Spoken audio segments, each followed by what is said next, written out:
So the question is this: how do most agents find the secrets to succeed in today's competitive real estate market, especially when the top agents are keeping those secrets to themselves? That's the question, and this podcast will give you the answer. Hi, I'm Aaron Amuchastegui, and welcome to Real Estate Rockstars.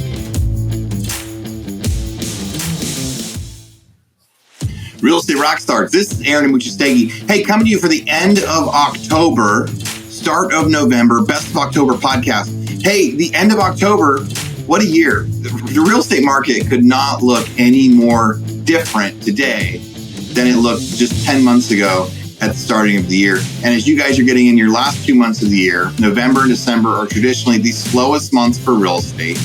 And a lot of people right now are going to be kind of winding down a lot of their annual activities. Some of you guys are going to be trying to push to kind of hit those end of year goals, and other people are going to be just trying to plan for the market as the market, seasonally comes back in January, February, March. But we're seeing this like buildup of inventory in a lot of different places. If you guys have been following along on Instagram, I've been showing you guys a whole bunch of different comparisons for where months of inventory are going up or going down, and some of the good markets compared to the not so good markets out there. So some markets are performing just fine in real estate. Stuff is getting listed, stuff is selling, other stuff is sitting, and I'm experiencing that all over the place. I've got some listings, some properties I own that are listed out in Scottsdale, Arizona, and we're getting offers of $450,000 on a $600,000 listing that was already priced like $100,000 below the market out there. We're getting some others of like kind of low end entry level price points in Texas that are still getting their sales. So hopefully you guys are looking at the data out there. And again, it is so wild as we look to see the last 2 months of this year are going to be so much different than the last 2 months last year or the beginning, the first couple months of 2022. So I hope you really like this podcast. We're going to take a few minutes of each of the podcasts we did in October and give you guys a chance to hear some of them and see if you want to go back and listen to any of them. So here's the first one. This is episode 1086, Why Reputation is Everything in Real Estate, with Brianne Smith, and this was special guest host Stephanie Heiser. Yeah. Earlier, you were saying that this market could be the great cleanse. So let's talk about that. What do you think agents need to be doing so that they're not one of the millions that will be dropping out of the business during our market shift? Yeah. So I think obviously we all watch Selling Sunset. We watch $1 Million Listing. I love it. I love watching them, but are they the most realistic? No.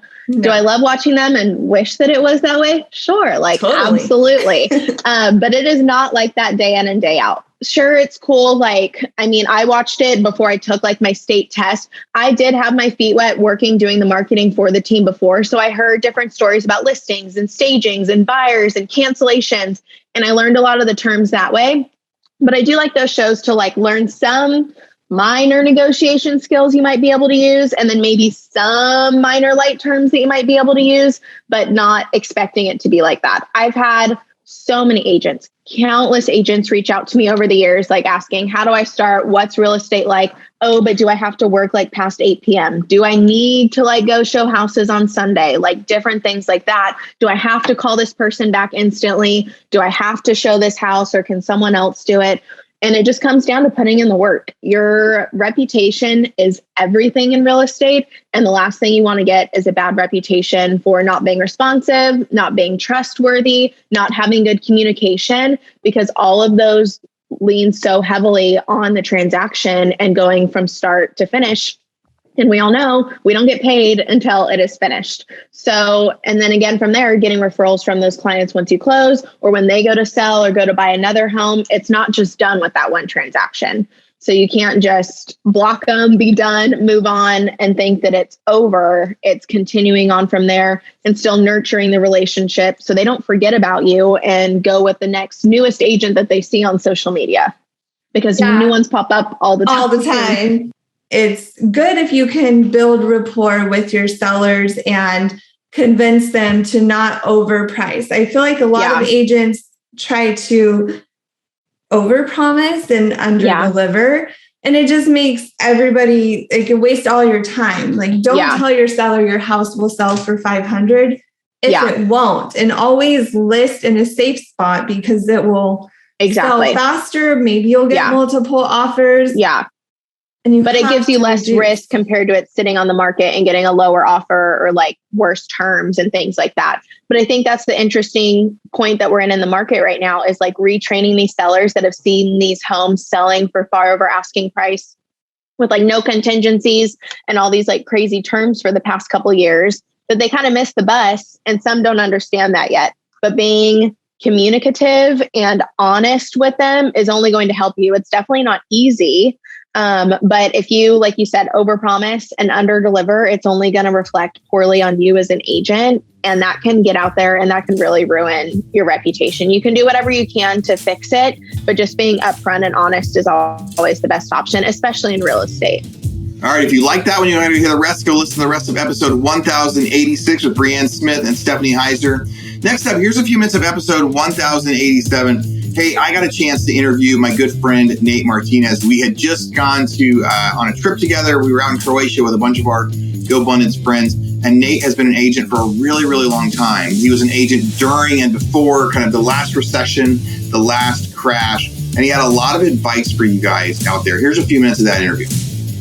But I'm going to mentor every Monday.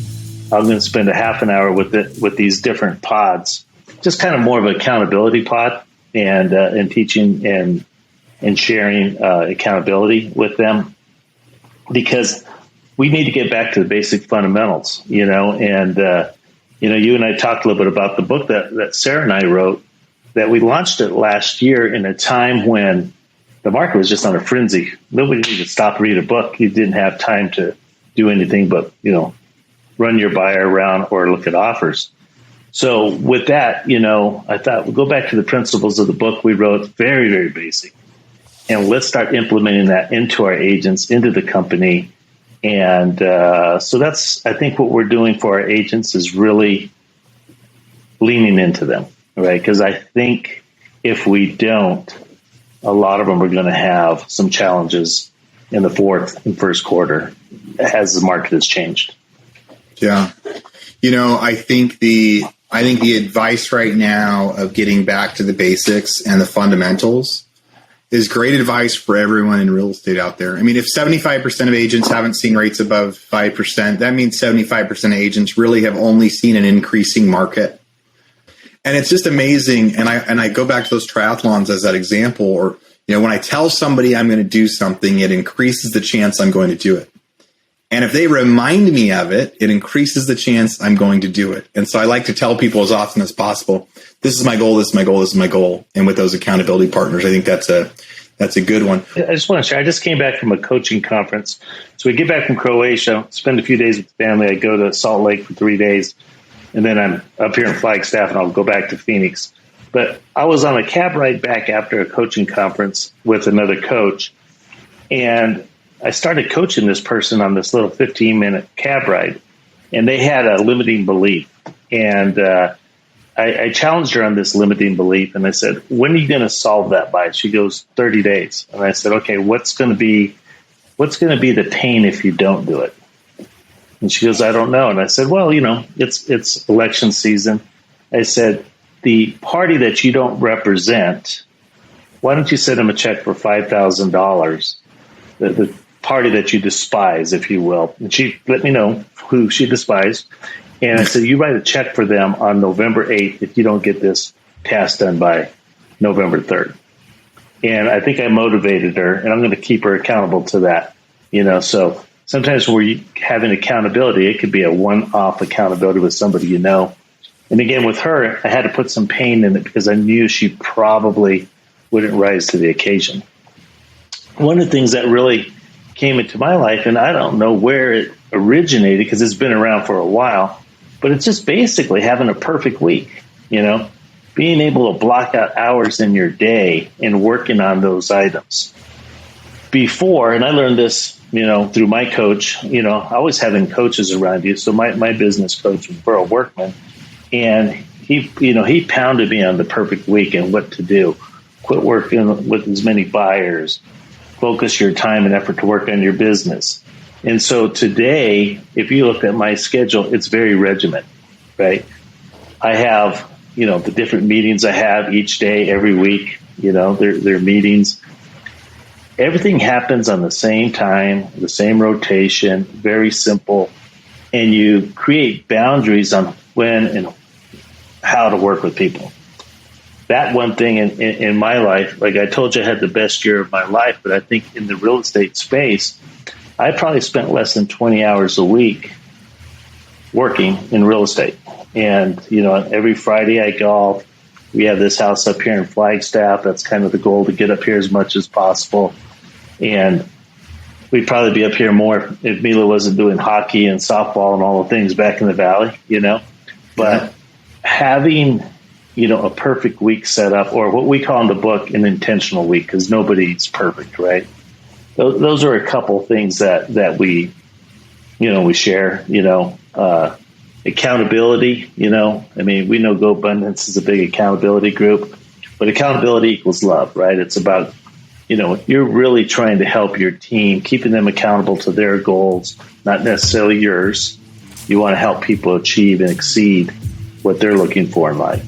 And if you do that enough, it all works out for everybody. All right, if you like that one, go listen to the rest of my interview of me interviewing Nate Martinez, episode 1087. Next up, here's a few minutes of episode 1088, from 2 sales to 132 transactions per year, with Oleg Korninsky.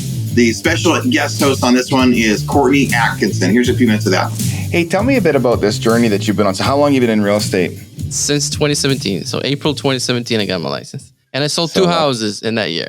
One was my own condo. I bought a condo for myself, and then I helped my friend buy one. Took me 8 months. That's a big trajectory. So what have been some of the key parts of your success and your trajectory in getting to those 132 last year? If you have 1 or 2 things that you think were really key, what were they? Well, I keep pushing every day. There's no day. Well, there are day offs now. It's Sunday. I try to keep a day off, but I keep pushing every day. Every day I worry that the last sale was my last sale. I try to not think that I've made it.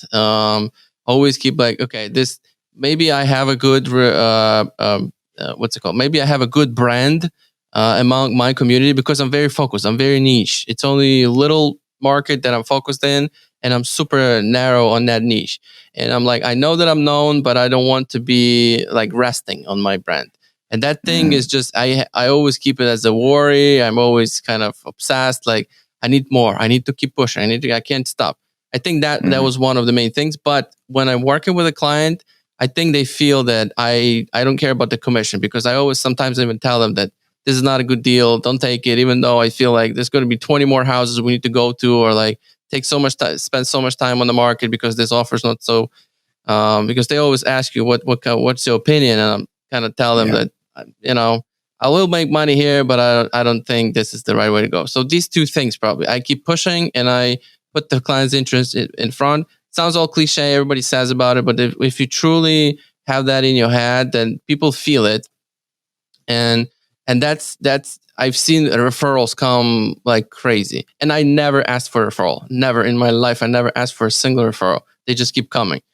It's funny about that. Sorry, go ahead. Quick question. Who's more listeners were single agents or team leaders? What would you say in a percentage? Usually, mostly single agents. Yeah. Single agents, yeah. So I would say, like, if single agent wants to build their brand, I want to share something that I've done. Maybe that would help somebody to get to 100 if they want to get to 100, or whatever, 50, whatever you can do. It will get to the level, and then you decide what you want to do after it. If you want to be a top producer, I'll just share what I did. So what I did, I produced a bunch of content, and I would share it to different Facebook groups. And I would add every single day. Sometimes they would delete you from that group because you've been sending too much videos, but that's fine. You keep adding. There's a bunch of groups, but you want to also niche down, like target specific neighborhoods or people that live because they went to a certain school, or if you speak a second language, this is an amazing business to be in if you speak a second language. So you just target people who speak your language. But if you don't, you target like schools, your areas where you grew up. You have some kind of advantage over the other realtor, whatever you choose to do. So I would go to those Facebook groups, I would share a bunch of content, and I would go to Ads Manager and create an audience of people who watch those videos. At least 3 seconds. That's enough, because in the first 3 seconds, my face is in there. So I get people who watched at least 3 seconds, create an audience, and I would target everything else to that audience. Works tremendously. And that's how I've been I would exceed all other realtors in my market pretty fast. It's a white space. A lot of agents, what they do is just throw a lot of content everywhere, hope it closes, and then really no results. It's just something here, something there. It's not targeted. That's what I did. Went to the Facebook groups, put a bunch of content in those, create an audience, and retarget that audience all the time for 3 years or 4. Just retarget the same audience. They are tired of my face. But as soon as they see real estate, it's just, okay, let me look them up. Boom, boom, boom. Okay, Zillow profile says boom, bunch of sales, bunch of stars, Google reviews. Okay, let's see. And that's how it's been. It's like now it's the bulk is half probably is referrals and half is just random, people in my market that speak my language, just heard my name. They will be happy. The client wants to be made to feel in the same way that you would make them feel, and the same way that you have made them feel with your marketing. Yeah. Absolutely. That's really cool. I just have a specific question about that I think our viewers would appreciate hearing. So when you've created these custom audiences, how big are they just in terms of volume, number of people in there? Facebook shows me that every time I create an audience, like below 1,000, but that's, I don't know. It seems like every time I run an ad, I would get probably like 5,000 views, 3,000 views, and frequency is 1 to 2 per person. So I guess maybe I have a couple thousands that really are, getting all my content that I sponsor in Facebook. Yeah, it's not much, but all total videos. If I look at the total amount of visitors, like probably 100,000, I create an audience out of it. It shows me, below 1,000 here, below 1,000 here, below 1,000 there. I don't care. As long as it's being delivered and people keep seeing my face. Yeah, that's powerful. Now, every time I go somewhere, even store that you created or everywhere, they're like, oh, this guy. So I keep showing up, and so they recognize the face and what this face is talking about. 90% of my content is only real estate. 10% is me picture with a wife, me picture with a daughter. I mix it up a little bit, but it's more real estate. So I just remind them every single day. Yeah, good. Sometimes the realtors say, oh, why he didn't go with me, why he chose somebody else. They know I'm a real estate agent. Yes, like I need a plumber right now. So I know one, but then if I think hard enough, I'll probably come up with a second one. But that second one wasn't showing up, so I forgot about him. All right, if you want to hear the rest of that interview with Oleg, go back and listen to episode 1088. All right, next up, here is a few minutes of episode 1089. Special guest host Stephanie Brackett interviewing Harold Clark, what luxury real estate really is. Trying to give you something from experience, what I really learned at the very beginning that helped me a great deal, and I never forgot, is know the market. Again, cliche, big words, but know it. Like you need to know every sale, everything that comes on the market as much as you can, at least of one neighborhood. Like pick one neighborhood that is a luxury, location, area, resort, whatever you want to call it, and make sure that you know it better than anybody. Be the expert. Because that will take you long ways. Yeah, what the views are. Yeah, they're looking to you for the expertise, and you have to be able to provide it to them. And that generally means work on the agent's part. Like you need to go preview houses. You need to talk to people that live in the neighborhood. You need to know what events are happening around the neighborhood. Need to know what they care about in that neighborhood, what the schools are like, what the kids do for fun. Do they play a particular sport? Or you have to know everything about it if you want to break into it. You nailed it. You nailed it, because while you're saying that, you helped me realize you cannot fake it. You can't. No. You cannot. If people at that level, if you ask me how do they break in the luxury market, they see you in a millisecond. Yeah. There's no faking. There's no cutting corners. There's no dancing around the question. Better to say, I don't know. I'm going to find out, and better get back to them. But you should know.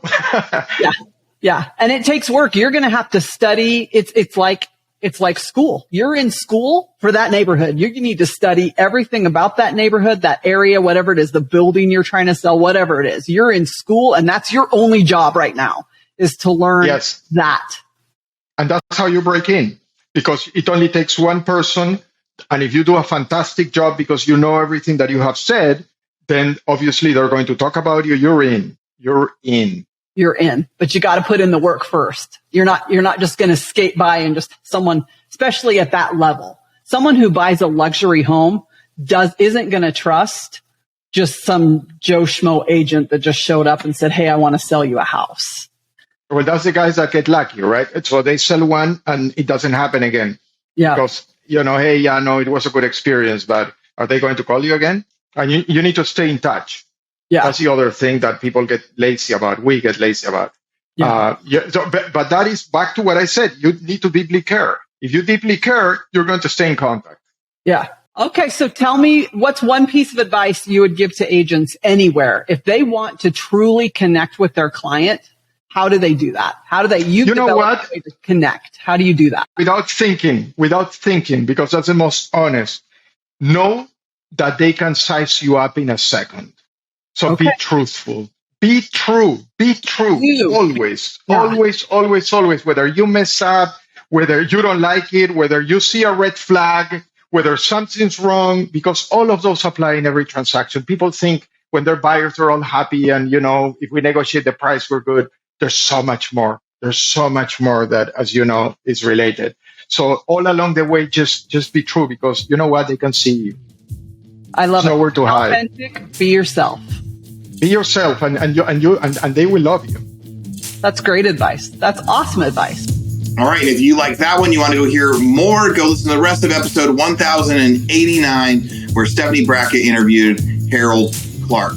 All right. Next up, here's a few minutes of episode 1090, why now is the time to gain market share with Eric Bramlett. I interviewed Eric, and this interview was so great because I never met Eric before. We're both from Austin, Texas. We had a lot of the same friends, a lot of the same experiences. We both were in real estate and deep in real estate in the 2000s when the peak was happening, when the first crash was happening. And it was a really good conversation for me to have because he had a very different spin and a very different plan on what to do and how to survive these slow times during recession. I think you're really going to like this one. I think it was a really inspirational podcast. But for now, here's a few minutes of that one to see if you feel the way I do.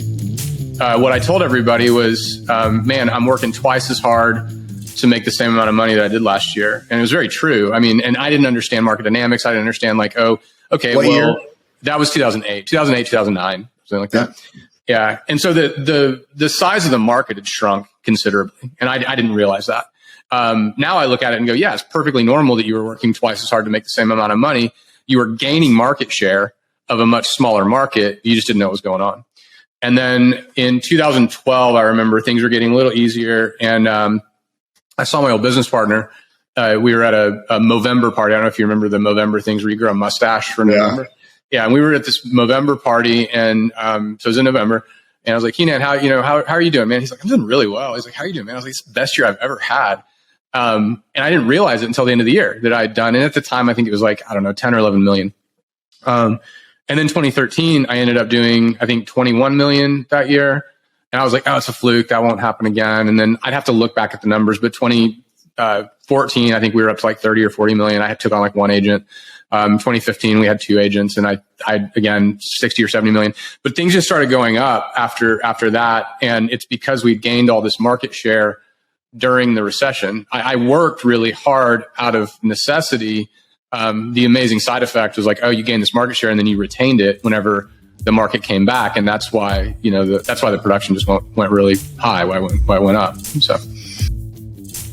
Hey, real estate rock stars. This is Aaron Buchestegui, and I'm interrupting myself to bring you this commercial break from one of our sponsors. There's somebody I've been looking at for a long time, and when they reached out to me, I said, yes, we have to be able to do this deal. So that sponsor is Follow Up Boss. There's a lot of superstars out there that use Follow Up Boss. What's your favorite CRM? We're using Follow Up Boss. We use Follow Up Boss. So we use Follow Up Boss. I love Follow Up Boss. I love it. We have action plans now for bringing on new agents. We have action plans for our recruiting. We call them action plans in Follow Up Boss, which will trigger tasks for the agents to do as far as calling. Follow Up Boss, I like more for the integrations with everything, MailChimp, Call Action, all those different products. I will say we used Sync and we switched from Sync to Follow Up Boss. Honestly, the greatest CRM I've ever used. I've used Brivity, Sync. I've looked at Boomtown, like Real Geeks, just a bunch of different ones. But me personally, I fell in love with Fub about like 7 months ago when I first started using it. I've used Boomtown. I've used Line Desk. I've used Conversion. And I think Follow Up Boss gives you the most integrations that are simple, and it gives you the best ability to go and integrate large things into one single solitary platform, yet at the same time it's still affordable. I do like Follow Up Boss better just because you can text from the app and things like that. It's just a little more convenient for me. It tracks everything that I need. I can customize it if I want. If I want to go smart list based, that's fine. If I want to go task based, it's fine. I think it's one of the best systems, and it's very user friendly. It just really helps me never drop a ball because it's so user friendly. I don't have a one horse in the race with Follow Up Boss. Purely objective, Follow Up Boss has been the best one that we've found. Now, I've used Follow Up Boss. We've actually used it in our non-real estate businesses as well because it's so good at being able to set timers, set automatic texting and emailing. So here's what we got.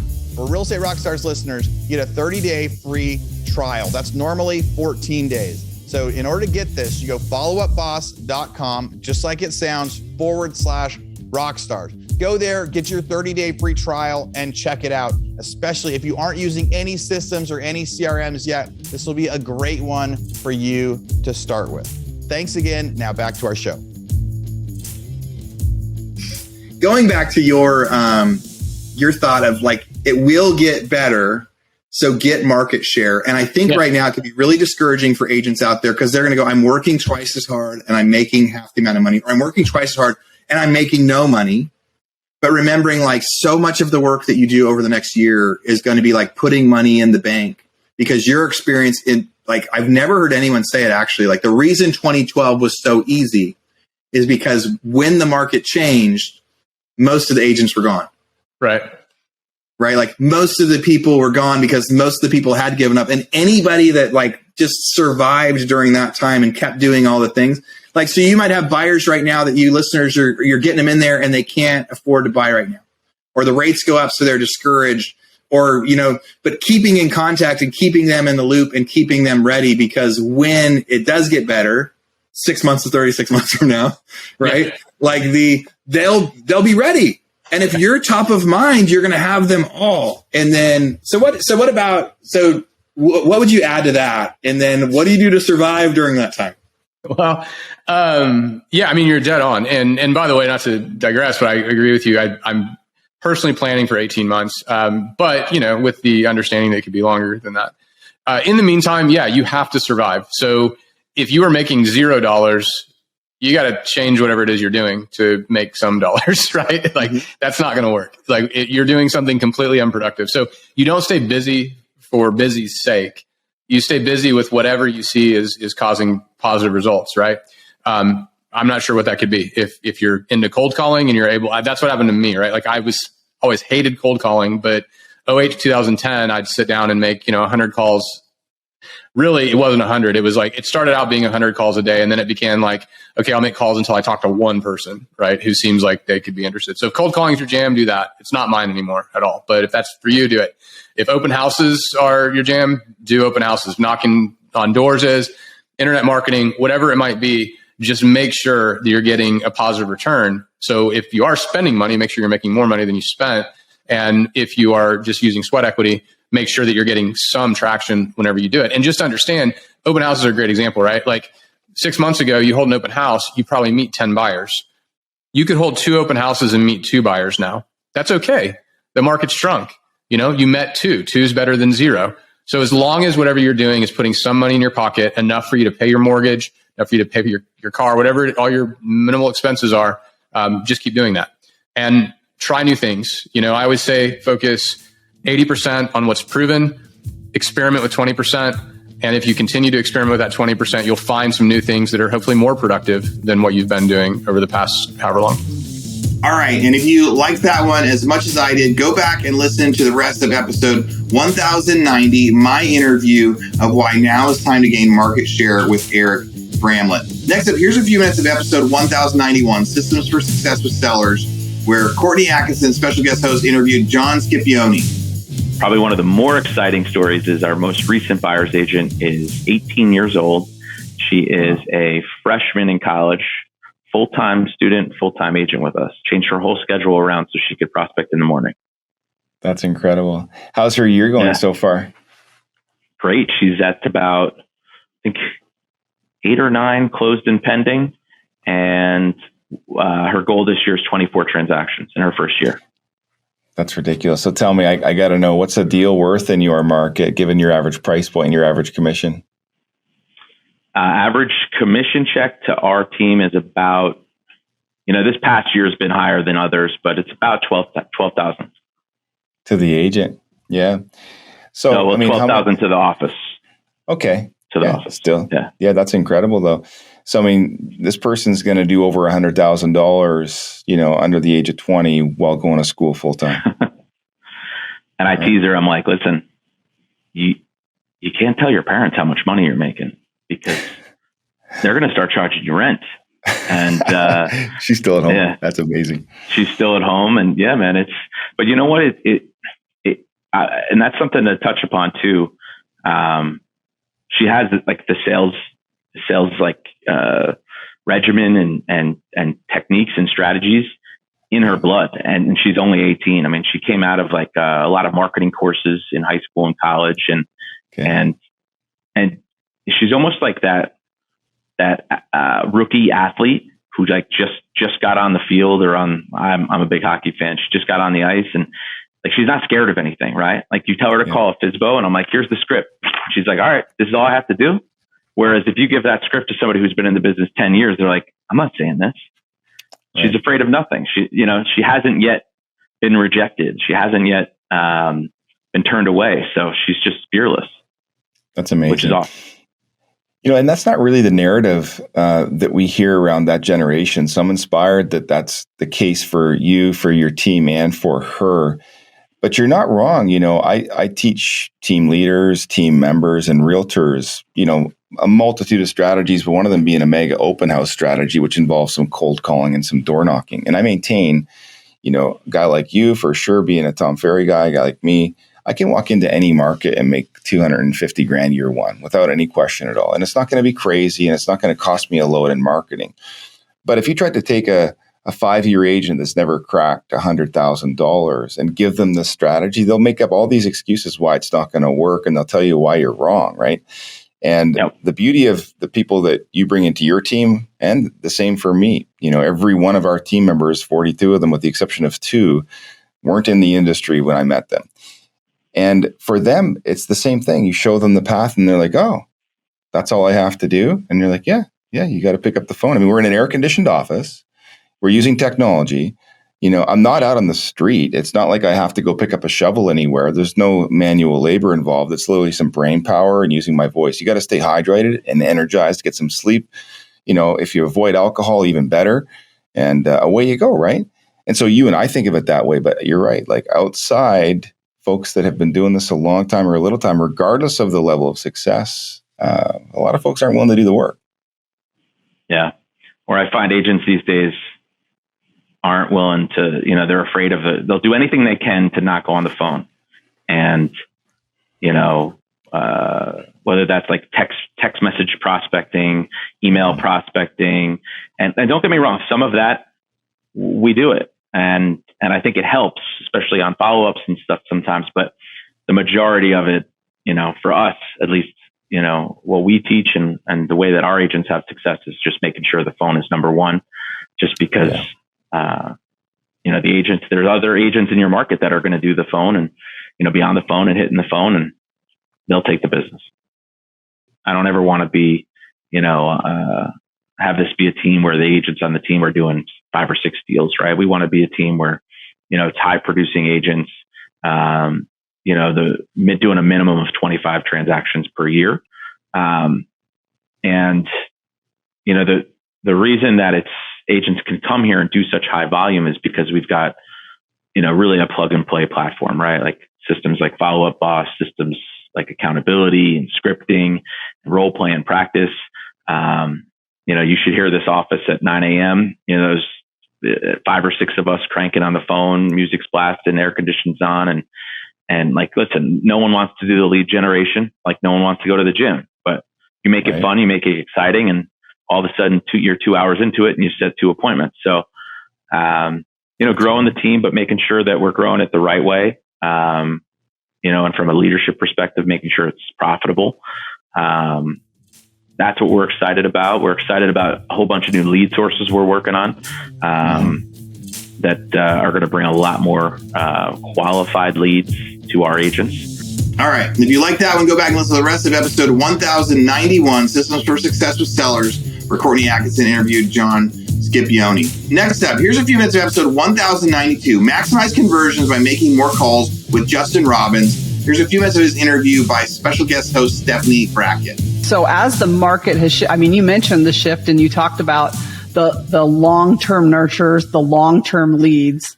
How have you found that it's like affecting agents in the business that are not willing to work those long-term leads? Because for the past 2 or 3 years, they've been short-term. Everybody's buying a house, like you said. Yeah. Yep. The best I can answer that is with the knowledge and the experience I have currently. And so, and forgive me, I'm not trying to give a plug on Show Me Rebates, but I allow other agents to sign up for that and they can, show up for homes in different zip codes. That being said, just in the last 2 weeks, we've seen us go from 40 agent profiles to 94 agent profiles. And so when I reach out to some of the agents and say, hey, I saw that you received a lead, most of them, and this is referring to agents that have been in the business, 7 years or less, but almost every single one of them is, hey, I shot them a text because they requested to see a home. I haven't heard back. And one in particular, I said, well, have you picked up the phone and called? And she says, well, heavens no, I don't like people calling me. And I said, they requested to see a home. And I get that mindset, but you've got to get out of that mindset, especially in this market, because you're going to work for these leads. I hate to sound prudent, but you need to get past what do you care what that person thinks about you, because you're truly out there to help them. And so picking up that phone and helping them, if you believe in your services and you as an agent, you as a person, then it shouldn't be a problem to call that person weekly, call that person 4 or 5 times, because you know that you're going to give that person better service than any other agent out there. And so you need to understand that you're not bugging that person, you're helping that person. And again, you've just got to get past the fact that some people may hate you, and that is what it is. And probably one of the best stories I ever heard, and forgive me, I don't remember what coach said it, but he said that they were calling for sell by owners, and a lady called right before lunch, and the guy just blew up at her. I mean, had this girl in tears. So she hung up the phone. She went to lunch. She came back, didn't realize she called the exact same guy back until after he answered. Just that difference of an hour time frame. He didn't remember the call, and she ended up setting an appointment, listing his home, and selling it. And so it just goes to show that, again, that's another great reason to follow up with people. Just for the sheer fact that it allows you, some people are busy. You might be busy at this moment, but you might be in a better mood at the next moment. So again, outside of the follow-up, I don't know. I just get too many agents, especially the new agents, telling me I don't want to call because I don't want to bug people. And they just have to get past that, because you might bug them one time. The next time might be the perfect time that they're ready to hear your pitch. All right, if you want to hear more of Stephanie interviewing Justin Robbins, go back and listen to the rest of episode 1092. Next year's episode 1093, How to Boost Your Bottom Line in a Down Market with Stephanie Brackett. It looks like she was interviewed by Courtney Atkinson. So great. 2 of our special guest hosts got to interview each other. Here's a few minutes of that one. I'm going to ask you a fairly broad question, Stephanie. But if you could think of maybe 1 or 2 things that you've seen consistently in different teams that when systematized and when you have data on this information has been most impactful for driving bottom line net income? Can you think of one or two things primarily that mean that to you? Yeah, probably the biggest one was actually tracking your conversion metrics. I know a lot of teams, they track a lot of different things and they have random data here and there. But if you get really serious about one or two data points that could make a massive impact in your business, probably conversion metrics, a few of the key conversion metrics are going to be the biggest one. And I know one that we tracked on our team that when we did the math, it was $1 million number to the bottom line, $1 million. And that was our rep signed, our appointment to rep signed conversion rate. So I went on an appointment and I got a rep signed that conversion rate. Now, when we originally decided on that number, the reason we decided on it was because it was more business to the bottom line without meeting one more person. We already had the appointment with them, but it was getting that representation agreement signed with them, because we know if someone signs a rep agreement, the likelihood that they're actually going to do business with us, transact business, is pretty high. It's like 95%. So if I was to try to go from rep signed to a contract, that conversion rate, I've only got 5% to play with. It's not a big number for me to impact because they're going to do business with me. But our appointment to rep conversion when we started was at 25%. So it was fairly decent. 25% you think is good, but we did the math and said, if we can go from 25% to 50%, we're not going on one more appointment than we were already going to go on. We're just signing double the amount of reps. That would be $1 million to the bottom line. And so that metric was a massive, massive impact to our numbers. And that's what we went after. And so everything we did for an entire year, every project, all the training and coaching we did with our agents was to drive that metric up. So are we saying the right things? Are we following up often enough? Are we following up with the right messaging? What are we doing in order to get that number to increase? So that's probably the biggest one. If people really want to make an impact, if they know what their conversion metrics are, and then they go and drive a specific metric, massive increase in business with little to no more work. It wasn't like we were doing any extra work. We were already meeting with the people. At times like this, I talked a little bit before about a market shift. And I think so often people go into these opportunities with a lot of fear and without a real plan, whether you're a single agent, whether you're a team member, whether you're a team leader. It's just really important to remember that there's a lot that we can control. We have control over our mindset. We have control over our prospecting. We have control over our scripts and our dialogues. We have control over the conversion rates that we use as a function of a lot of those things just mentioned. We have the ability to do an audit on the expenditures that maybe are no longer relevant or maybe aren't ROIing in the way that we want. And we also have to remember that at a beautiful time like this, people are leaving the industry. Now, we don't want it to be anybody that we know or anybody listening to this podcast, but the truth is that, the market may go down 40%, but we'll still lose 20, 30% of the agents that got into the market over the past couple of years, or folks that have been at it a long time and are now using this shift as an opportunity to retire. And so in a lot of ways, like the per agent production available remains fairly consistent during a shift like this. And so what I always say, and what you're teaching folks here today, Stephanie, is that what an opportunity to gain market share by just keeping your eye on a couple of key levers that you can pull. And so having said that, what are some other levers that in your mind have been really impactful over the years, the shifts that you've worked in, the teams that you've been a part of, in addition to the ones that you've already mentioned that somebody might look at a shift like this one? Well, the funny thing is we're constantly in a shift. You know that. I know that. We went through a shift in 2019. It was just a different shift. COVID hit and we had we're always in a shift. The first thing you have to do is identify, get real with what the shift is. Let's get real with what's actually happening. And like you said, agents are going to be bowing out. That's going to happen now. But what are the opportunities we have within this shift to excel? And that's where you can capitalize. And if you know your metrics, like you just mentioned, if you know your metrics, that's when you can capitalize on them. So right now, another lever you could pull is your contacts. How many people are you contacting in your database? If your database if you have 3,500 Mets, I've met these people in my database. I've talked to them, I've transacted with them, or they're my sphere. You should be generating 350 units out of those 3,500 every single year. And so that's a metric you can go after. You can say, hey, crap, I'm only getting 6%, not 10. How do I increase my messaging to these people? How do I increase the number of touches to these people so I can drive that number and actually get my 10%?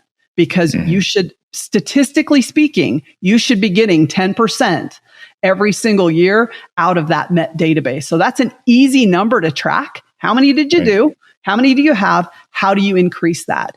And I always say, if you start with purpose, like what's the purpose of the system is to increase that, you can go build an amazing system. If my purpose is to get more deals out of the people I already know, great. Now I can start figuring out how to do that, brainstorm all the ideas. And it may be more touches. It may be client events. It may be whatever. All right. If you guys want to hear the rest of that interview, go listen to episode 1093 with Courtney Atkinson and Stephanie Brackett. And that's a wrap. That is the rest. That is the end of our Best of October podcast. And like I said at the beginning of this podcast, man, the end of this year, the next 2 months are going to be so much different than the first couple months of the year. November, December is traditionally slow. It is slower right now in general because of just of interest rates being up. Buyer demand has gone way down, and now we have higher months of inventory all over the place. Amplify that with the time of the year, and it makes for a very, very slow season. But I also know there's a few of you guys out there working hard, trying to push and meet your goals. And so you're trying to get these last closings in, these last listings in by the end of the year. So hopefully you got something out of today's podcast, and I hope you found one or two that you want to go back and listen to again, because I think everyone should be, tightening up their ships, really looking at their strategies right now as they're finishing the year, try to figure out what they need to do to make sure that they survive, that they're ready, and they're ready to come back in January and February as the market loosens up just a little bit. But also, my opinion is we're going to be in for a long ride. So we're going to be in for a long ride in the slower real estate market. And the best thing you can be doing is educating yourself and being patient and just continuing to work hard. I think one of the best things of all the interviews we did in October was the realization that everything you do right now, you're going to be working 2, 3, 4 times as hard for about half as many leads or quarter as many leads.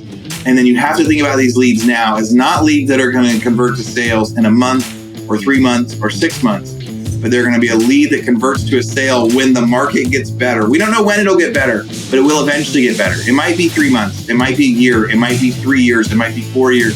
So just that mindset to keep going, keep building up that lead list and knowing, because when the spigot does turn back on, you want to be ready. So as always, thank you guys so much for listening. If you have any questions, come find me on Instagram at Aaron Muchastegi. I'd love to answer questions. I'd love to meet you guys and talk to you. And thanks for being our podcast listeners. All right, real estate rock stars, this is Aaron Muchastegi jumping in again to thank you for listening to the show. Hopefully you guys loved listening to that one. And I want to make sure that you know about all of the extra resources that we have. And also, we need your help. They say podcasts are free. You get to listen to podcasts for free. But what is the cost of that podcast? I would say if I could beg you to pay anything for that podcast, I would say the cost of the podcast is going and giving a review. So whether you download it on Google or Apple or YouTube or anywhere else, please go give us a review. Say what you liked, what you didn't like. It helps us get better guests. The more reviews, the higher we get in the rankings. Right now, we are the biggest podcast out there for real estate agents, and we want to keep that spot because we know there's lots of podcasts out there. So go give us a review. Also, be sure to go to hibandigital.com. If you liked any of the resources that those real estate agents talked about, we've got a huge video vault of those resources for free. Every penny that comes on the podcast that we interview, they give us something that helps them get their deals or helps them work with their clients. And we put that in the toolbox in our vault for you. So go to hibandigital.com and you can get it. If you're looking for real estate education, go to rebusuniversity.com. We have all sorts of courses in there to help agents succeed in real estate. How to get the listing, how to negotiate deals, how to become an investor, all sorts of different stuff. rebusuniversity.com. And if you want to chat with me, go find me on Instagram. And if you come find me on Instagram, you can send me messages. Tell me what you want to hear. Tell me what you liked, what you didn't like. We try to put a bunch of content out there too. You can find me in 2 different places. It's at RERockstars.com for our Real Estate Rockstars page, or at aaronandmuchastegui.com for my personal Instagram page, where I can chat with you about all sorts of different things. Thanks for listening. We'll see you again soon.